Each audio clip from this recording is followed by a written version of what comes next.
know, 2 years ago, I don't know how long that was, but they manhandled us, and they treated us like little boys, and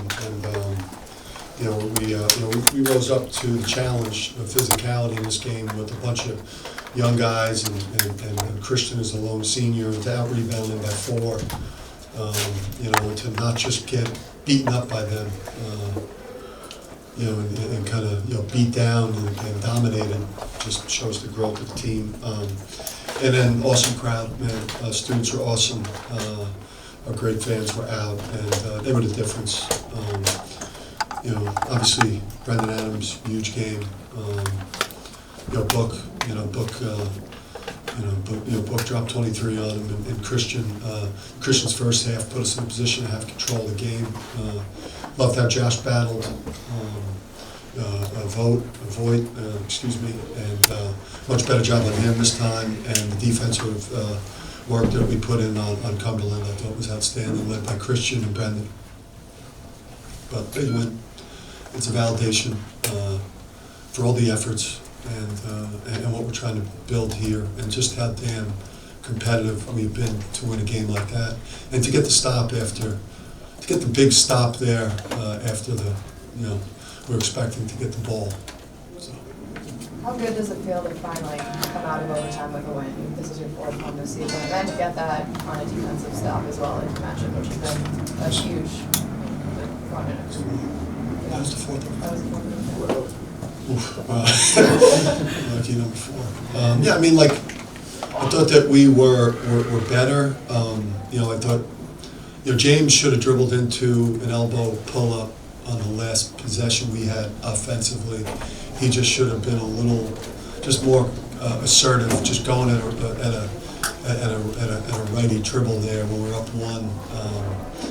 James has just got to be more efficient handling the ball. He plays with it a little bit too much. But you can win games just you execute down the stretch by getting stops. And today we got stops and won the game by playing great defense. And while you're still kind of working to become a better offensive team, and we got a long way to go there. You can win with rebounding and defense late too. So we needed one like that desperately to win a close game.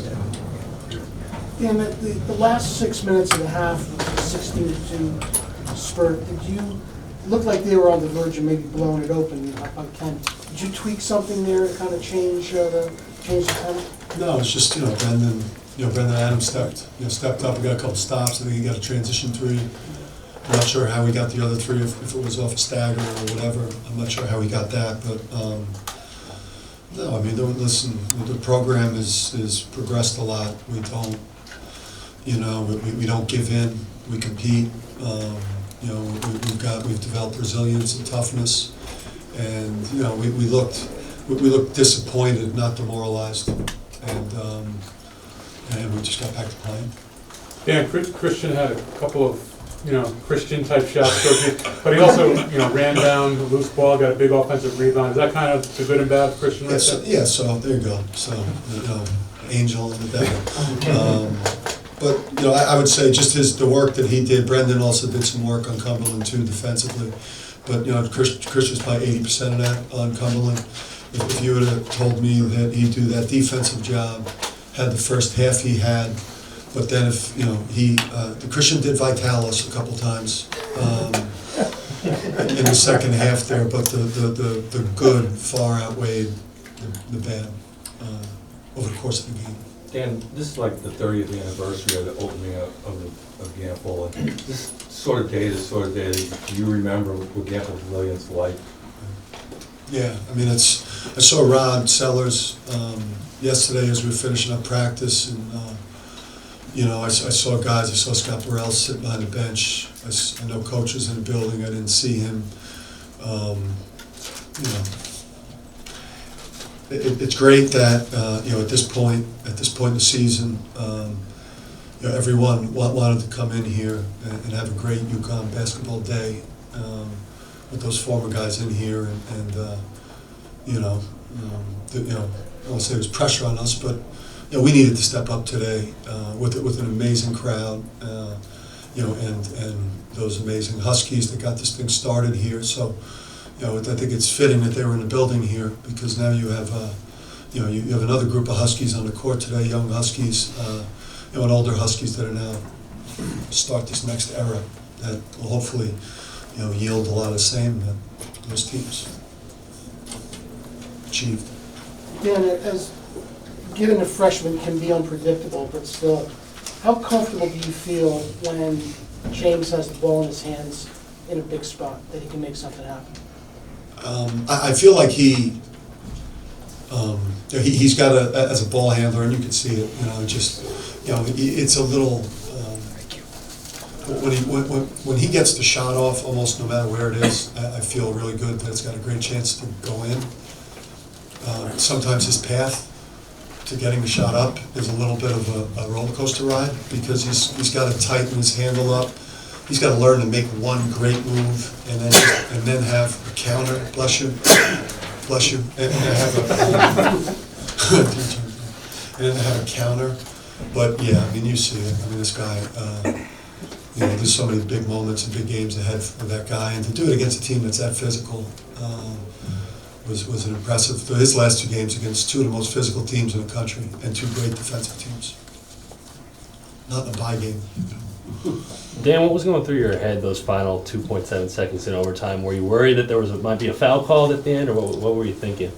I just knew with this crowd that we would really have to foul for them to call a foul. I knew that with a crew like that, they weren't going to bail them out on that shot fake, jump into the guy, flop, fall down at the end. So there's no way they were making that call at that point. The focus was just, obviously trying to defend against anything at the rim there, lobs.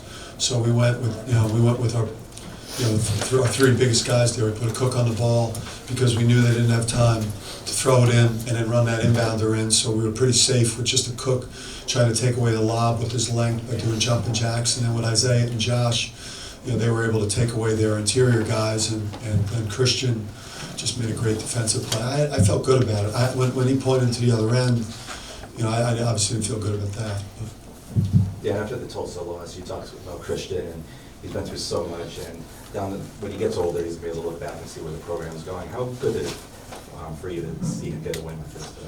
Yeah, listen, we're families. We're family. We spend so much time together.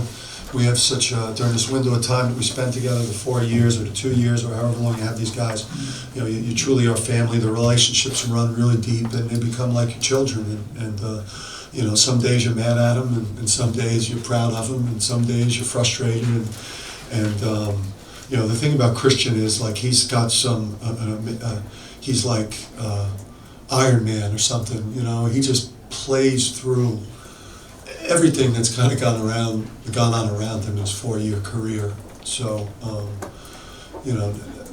now today it just gives him a chance in his senior year here now to say, we won 2 in a row, 1 on the road versus a team that was 8-1 or 7-1, whatever they were, and then we beat the hottest. We beat the 2 hottest teams in the conference in back-to-back games. So, now Christian's getting a sniff of the season right now with the 8 games that we have left.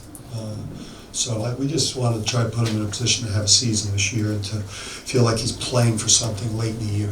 Yeah, this was a quick turnaround, road game and a big win. Could that have been a good thing as opposed to we getting a little bit breaking?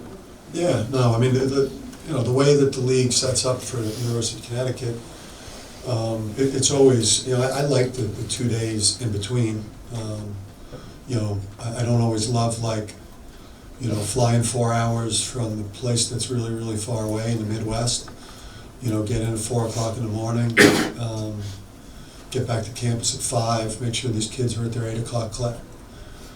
Just the whole travel part, and then with the noon game, these games get on top of you so quick, and it's had the last couple of years, it has a negative effect on the players' energy and in the preparation. I'm not sure how I got on that tangent. Is that because I'm going to SMU? We're going to do the same thing this week. So, I forgot the end of it. Sorry. Hope that answered it though. But no, we want to get back on the court. We feel like we've made a lot of progress this year. It hasn't shown our record. you know, but I think you ask the people that we've played and who we have coming up on the schedule, when they put on their film, they know what it is. Dan, you alluded to it yesterday, but this one just too much for Sid to give you 2 minutes because of the physical thing. Yeah, he was, you know, I just gave him a chance to see what he looked like, and he was, in a game like that, he had no chance today. Dan, did you know right away that your guys were gonna respond to the physicality, unlike the last time that they had taken it up a notch and were gonna match them physically? Yeah, I mean, during that week, there's always things that go on within a program, you know, just from a culture standpoint, a focus standpoint. We've only had bad focus, you know, for just a couple of games this year in terms of just not having the organization and the program dialed in and locked in, because we were doing things to cause the group to be distracted. And you know, those were learning moments of growth that programs go through when you're transitioning from where it was to where we're trying to get to. So, I mean, I had tremendous confidence that we would come in here and have a chance to win down the stretch, because we've only been brutal, we've only been non-competitive that 1 week, and then the St. Joe's game obviously was, you know, in something that will haunt me the rest of my life, just what happened that day. But we weren't a focused team for those games. We had still growing pains in the program going on that cause you to lose games the way we did in this fashion. All right.